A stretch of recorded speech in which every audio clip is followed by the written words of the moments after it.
નમસ્કાર મિત્રો, સ્વાગત છે તમારું આપણી આ યુટ્યુબ ચેનલ શિક્ષણ મંદિરમાં.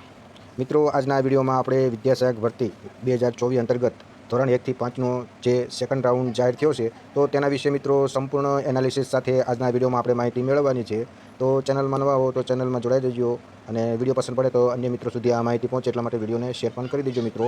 તો મિત્રો, આપણે પહેલાં પણ કહેલું હતું કે જેવું 28/6 1 થી 5નો પ્રથમ રાઉન્ડ જેવો પૂરો થાય છે મિત્રો, એટલે 1-2 દિવસમાં સેકન્ડ રાઉન્ડ જાહેર થઈ જશે. તો આજે આપણે કાલે જોઈએ તો સેકન્ડ રાઉન્ડ ધોરણ 1 થી 5નો જાહેર થઈ ગયો છે મિત્રો. તો તેના પહેલાં આપણે સંપૂર્ણ એનાલિસિસ સાથે આ વિડીયો જોવાનો છે, જેમાં વાત કરીએ તો સેકન્ડ રાઉન્ડમાં કઈ કેટેગરીમાંથી કેટલા ઉમેદવારો બોલાયા, કયા મેરિટ સુધી જનરલ લિસ્ટ આવ્યું છે, બીજું કે શા માટે ઓબીસી કેટેગરીના ઉમેદવારોને જનરલમાં સમાવેશ ના કર્યો, ઓબીસી કેટેગરીનો જનરલમાં સમાવેશ ના કરવા પાછળના કયા કારણો હતો,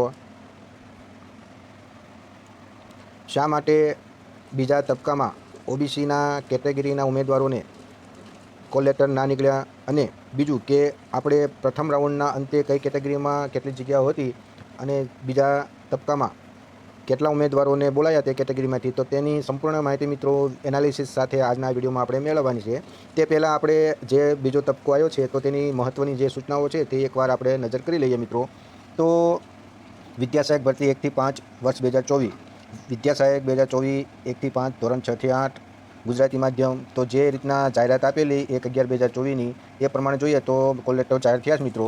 તો ખાસ આપણે જોઈએ તો ઉમેદવારો તારીખ 30/6/2025ના રોજ 18 કલાકથી મેરિટમાં આવતા ઉમેદવારોને વેબસાઇટ ઉપરથી પોતાના કોલ લેટર ઓનલાઈન મેળવી લેવાના રહેશે મિત્રો. એટલે દરેક મિત્રોએ આ અંગે ખાસ ધ્યાન દોરવું. બીજું કે વિદ્યાસહાયક ભરતી 2024 ધોરણ 1 થી 5 ગુજરાતી માધ્યમમાં બિન અનામત કેટેગરીમાં નીચે દર્શાવેલ વિષયોમાં કેટેગરી સામે દર્શાવેલ મેરિટ સુધીના ઉમેદવારો ઓનલાઈન કોલ લેટર મેળવી શકશે. આ ઉમેદવારોને તારીખ 3/7 થી 4/7 દરમિયાન જિલ્લા પસંદગી માટે બોલાવ્યા મિત્રો. તો કોલ લેટરમાં તમે તારીખ, સમય અને સ્થળ કોલ લેટરમાં દર્શાવ્યો તો એકવાર ચેક કરી લેવું દરેક મિત્રોએ કયા ઉમેદવારોને કઈ તારીખે જવાનું છે. તો આ થઈ બીજી સૂચના. તો હવે કટઓફ જોઈએ મિત્રો. તો 1 થી 5ની વાત કરીએ તો વિજ્ઞાન પ્રવાહ સિવાયમાં તો બિન અનામત એટલે કે ઓપનમાં 67.6456 મેરિટ સુધી જનરલ મેરિટ લિસ્ટમાં આવતા હોય તો એ ઉમેદવારોને જેમની જગ્યા હશે મિત્રો અને જનરલમાં ક્રાઇટેરિયા પ્રમાણે આવતા હશે તો એમના કોલ લેટર નીકળશે મિત્રો. તો જોઈએ તો ઉક્ત ભરતીમાં ધોરણ 1 થી 5માં સામાન્ય પ્રવાહમાં સામાજિક અને શૈક્ષણિક રીતે પછાત વર્ગ એસસીબીસી કેટેગરીની જગ્યાઓ પૂર્ણ થયેલ છે. તેથી સામાજિક શૈક્ષણિક રીતે પછાત એસસીબીસીના ઉમેદવારોને જે બિન અનામત ઓપન તરીકેની પાત્રતા ધરાવતા નથી તો તેવા સામાજિક અને શૈક્ષણિક રીતે પછાત વર્ગ એસસીબીસીના ઉમેદવારોને કોલ લેટર આપવામાં આવેલ નથી, જેની તમામ ઉમેદવારો ખાસ નોંધ લેવી.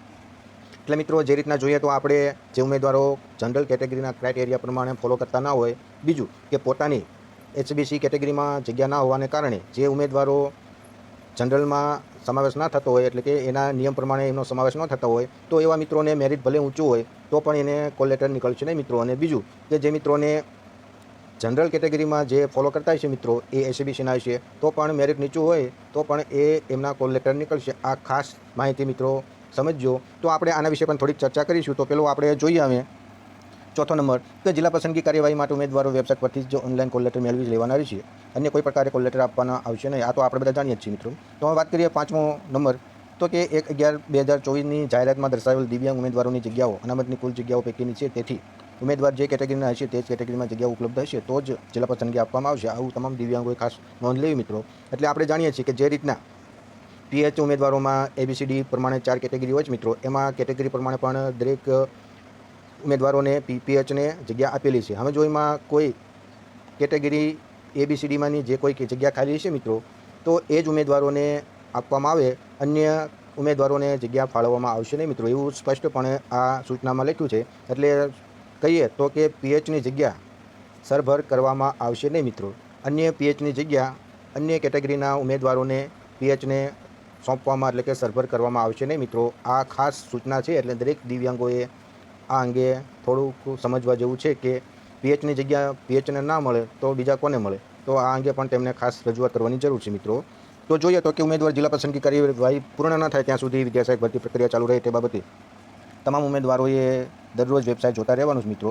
તો આ રીતે જોઈએ મિત્રો તો બીજો રાઉન્ડ જાહેર થઈ ગયો છે તો તેના વિશે હવે આપણે થોડુંક એનાલિસિસ કરીએ, જેથી કરીને જે કાંઈ ઉમેદવારોના મનમાં પ્રશ્નો છે તો એમનું ખાસ સોલ્યુશન મળે. એમાં ખાસ કરીને એસસીબીસીના ઉમેદવારોને ઘણા બધા પ્રશ્નો છે મિત્રો, તો એનું ખાસ આપણે એનાલિસિસ પરથી આપણે સમજવાનો પ્રયત્ન કરીએ તો જેવો સેકન્ડ રાઉન્ડ જાહેર થયો મિત્રો, તો એમાં કઈ કેટેગરીના કેટલા ઉમેદવારોની બોલાયા છે તો એની વાત કરીએ તો ઓપનમાં 27 ઉમેદવારો ઓપનના બોલાયા, એસટીના 9 ઉમેદવારો, ઓબીસીના 591 ઉમેદવારો. હવે આપણે એમ થાય કે ઓબીસીમાં તો એક જગ્યા નથી, તો શા માટે 591 ઉમેદવારોને બોલાયા, તો એના વિશે પણ હું તમને થોડીક સમજણ આપું મિત્રો. એસસીની વાત કરીએ તો એમાં 163 ઉમેદવારોને બોલાયા, ઈડબ્લ્યુએસમાં વાત કરીએ તો 110 ઉમેદવારોને બોલાયા. આમ જોઈએ તો બીજા તબક્કામાં જનરલ મેરિટ ક્રમાંક 1 થી 5ની વાત કરીએ તો જનરલ મેરિટ ક્રમાંક 3501થી લઈને 4400 નંબર સુધીના જનરલ મેરિટ ક્રમાંકમાં જે ઉમેદવારો જનરલને ફોલો કરતા હોય કેટેગરીને, તો એવા ઉમેદવારો કુલ જોઈએ તો 900 ઉમેદવારોને બોલાયા છે મિત્રો. તો આ રીતે જોઈએ તો દરેક કેટેગરીમાં પહેલાં કેટલી જગ્યાઓ, પ્રથમ રાઉન્ડને અંતે કઈ કેટેગરીમાં કેટલી જગ્યાઓ ખાલી હતી, તો એની પરથી હાલમાં કેટલા ઉમેદવારોને બોલાયા છે મિત્રો, કેટલા ઉમેદવારો વધમાં છે, કેટલા ઉમેદવારો ઘટમાં છે, તો તેના વિશે પણ થોડીક સમજ મેળવીએ મિત્રો. તો જો આપણે પ્રથમ રાઉન્ડને અંતે કઈ કેટેગરીમાં કેટલી જગ્યા હતી તો એની વાત કરીએ તો ઓપનમાં મિત્રો 1169 જગ્યા બાકી હતી. એસસીની વાત કરીએ તો 58 જગ્યા બાકી હતી. એસટીમાં તો કે 615 જગ્યા બાકી હતી. ઓબીસીમાં આપણે જાણીએ છીએ કે ઓબીસીની જગ્યા સંપૂર્ણ રીતે ભરાઈ ગઈ હતી, એટલે એમાં કોઈ જગ્યા હતી નહીં. હવે ઈડબ્લ્યુએસની વાત કરીએ મિત્રો તો 190 જગ્યા બાકી હતી. તો અમે જે બીજો તબક્કો જાહેર થયો છે તો તેમાં કઈ કેટેગરી સામે કેટલા ઉમેદવારો બોલાયા, તો ઓપનમાં 1169ની સામે બીજા રાઉન્ડમાં 27 ઉમેદવારોને બોલાયા. એસસીમાં 58 ઉમેદવારોની જગ્યા બાકી હતી, એની સામે 163 ઉમેદવારોને બોલાયા છે મિત્રો. એસટીની વાત કરીએ તો 615 જગ્યા સામે માત્ર 9 ઉમેદવારોને બીજા તબક્કામાં બોલાવેલા છે. અને ઓબીસીમાં જોઈએ તો 0 જગ્યા હતી, તો તેની સામે 591 ઉમેદવારોને બોલાયા છે. ઈડબ્લ્યુએસની વાત કરીએ તો 190 જગ્યા સામે 110 ઉમેદવારોને બોલાયા છે. તો આ રીતે કુલ બીજા તબક્કામાં 900 ઉમેદવારોને બોલાયા છે મિત્રો. તો આમ જોઈએ તો એસટીમાં વાત કરીએ તો કે 615 જગ્યા હતી અને હવે બીજા રાઉન્ડમાં માત્ર 9 ઉમેદવારોને બોલાયા છે મિત્રો. તો આમાં આપણે ચોક્કસ કહી શકીએ કે વિદ્યા સહાયકમાં 1 થી 5માં હજુ પણ જ્યાં સુધી એસટીની જગ્યા ના ભરાય ત્યાં સુધી રાઉન્ડ તબક્કાઓ મિત્રો આવતા રહેશે. બીજું કે વાત કરીએ ઓબીસીમાં ખાસ સમજવાનું છે કે 0 જગ્યા હતી, તો તેની સામે 591 ઉમેદવારોને શા માટે બોલાયા મિત્રો. તો જોઈએ તો ઓબીસીમાં વાત કરીએ તો કુલ 900 ઉમેદવારોમાંથી ઓબીસીમાં મેરિટ ક્રમ જોઈએ તો છેલ્લે 2060 મેરિટ ક્રમથી લઈને બીજા તબક્કામાં જોઈએ તો 2650 મેરિટ ક્રમ સુધીમાં જોઈએ તો કુલ ઓબીસીમાં 590 ઉમેદવારો મિત્રો છે. તો જેમાંથી વાત કરીએ તો જનરલ કેટેગરીના ક્રાઇટેરિયામાં અંદાજિત જોઈએ તો 150થી લઈને 200 ઉમેદવારોને મિત્રો બોલાવેલા છે.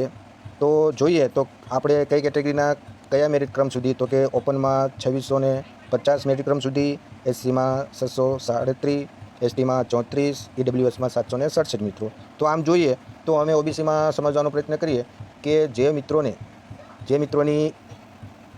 એજ 33+ હોય અથવા 90 માર્ક્સ નીચે હોય, તો આવા ઉમેદવારો જનરલ ક્રાઇટેરિયા પ્રમાણે તેનો સમાવેશ થતો નથી મિત્રો. તો અમે એ ઉમેદવારોને જોઈએ તો બીજા તબક્કામાં તેમના કોલ લેટર કાઢવામાં આવ્યા નથી. કારણ કે એક તો આપણે મેન આધાર જનરલ કેટેગરીમાં જગ્યાના આપણે લાગુ પડે છે, કારણ કે આપણી ઓબીસીની જગ્યા છે નહીં મિત્રો. એટલે જો જનરલમાં જે મિત્રોનો ક્રાઇટેરિયામાં સમાવેશ ન થતો હોય, એમનું મેરિટ પણ સારું હોય, તો પણ એમને કોલ લેટર નીકળતો નહીં હોય મિત્રો. અને બીજું કે જે ઉમેદવારો ઓબીસીમાં આવતા હોય, 90+ માર્ક્સ હોય અને 33 અંદર એજ થતી હોય, તો એ મિત્રોનું ભલે મેરિટ નીચું હોય તેમ છતાં એ જનરલ કેટેગરીના ક્રાઇટેરિયા પ્રમાણે એનો સમાવેશ થાય છે, એટલે એમને કોલ લેટર નીકળશે મિત્રો. આ ખાસ સમજજો. ઘણા બધા ઉમેદવારોને પ્રશ્ન હતો કે શા માટે ઓબીસી કેટેગરીમાં જ કોલ લેટર ના નીકળે, અન્ય કેટેગરીમાં પણ એવું થવું જોઈએ. પરંતુ મિત્રો છેલ્લે પ્રથમ રાઉન્ડના અંતે જે કેટેગરીમાં જોઈએ તો આપણે ઓબીસી કેટેગરીમાં જગ્યા શૂન્ય હતી. બાકી એસસીમાં તો કે 58 જગ્યા હતી, એસટીમાં 615 જગ્યા હતી, ઈડબ્લ્યુએસમાં 190 જગ્યા હતી. એટલે એમને જનરલમાં એમનો સમાવેશ ના થાય તો પણ એમને પોતાની કેટેગરી, અનામત કેટેગરીમાં એમને લાભ મળે, એટલા માટે આ કેટેગરીઓના કોલ લેટર નીકળ્યા છે. માત્ર ઓબીસી કેટેગરીમાં શૂન્ય જગ્યા હોવાને કારણે જે મિત્રો જનરલ ક્રાઇટેરિયામાં સમાવેશ થતો નથી, તો એ મિત્રોના કોલ લેટર નીકળ્યા નથી. જેમનો સમાવેશ થાય છે તો એમને કોલ લેટર નીકળ્યા છે મિત્રો. આ એક ખાસ દરેક મિત્રો ઓબીસીનાને સમજવું પડશે. તો આ રાઉન્ડમાં જોઈએ મિત્રો તો 1 થી 5માં વિજ્ઞાન પ્રવાહ સિવાય 67.6456% મેરિટ જનરલ મેરિટ ક્રમ સુધીના ઉમેદવારોને બોલાયા છે મિત્રો. તો આ રીતે આપણે બીજા રાઉન્ડમાં કેટેગરી વાઇઝ કેટલા ઉમેદવારોને બોલાયા છે, કેટલી જગ્યા સામે, તો તેના વિશે પણ થોડીક માહિતી મેળવી.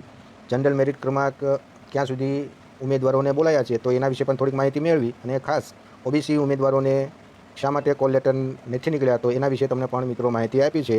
તો આ રીતે ઘણી કેટેગરીમાં જગ્યા વધારે હોવા છતાં પણ ઉમેદવારોને ઓછા બોલાયા છે. જેમ કે ઓબીસી હોય, ઓપન હોય કે એસટી હોય. તો આ પણ જોઈએ તો જે રીતના 3 અને 4 તારીખે આમનું બીજો રાઉન્ડનું પ્રોસેસ છે મિત્રો જિલ્લા પસંદગીની, તેના પછી પણ વિદ્યા સહાયકમાં 1 થી 5માં રાઉન્ડ તો મિત્રો ચાલુ જ રહેશે જ્યાં સુધી જગ્યા સંપૂર્ણ ભરાય નહીં ત્યાં સુધી. તો આ રીતે મિત્રો ધોરણ 1 થી 5માં બીજો રાઉન્ડ પૂરો થાય એટલે શક્યતા છે કે 6 થી 8નું પણ પ્રથમ રાઉન્ડ આવી શકે મિત્રો. એટલે આજના આ વિડીયોમાં આ ખાસ બીજા રાઉન્ડ વિશે જે જગ્યા વાઇઝ કેટેગરી વાઇઝ એનાલિસિસ મિત્રો કરેલું છે તો તે માહિતી તમામ મિત્રો સુધી પહોંચે એટલા માટે આ ખાસ વિડીયો બનાવ્યો હતો. આશા રાખું કે આ માહિતી તમને સારી લાગી છે. વિડીયો પસંદ પડે તો વિડીયોને લાઇક કરજો, શેર કરજો. અને તમારે જે કાંઈ મિત્રો ભરતીને લગતી શિક્ષણ સહાયક ભરતી હોય કે વિદ્યા સહાયક ભરતી હોય તો એ ભરતીને લગતા જે કાંઈ પ્રશ્નો હોય તો કમેન્ટ બોક્સમાં મિત્રો જરૂરથી તમારી કમેન્ટ રજૂ કરજો. મળીએ નવા વિડીયોમાં નવી જ માહિતી સાથે. જય હિન્દ, જય ભારત મિત્રો.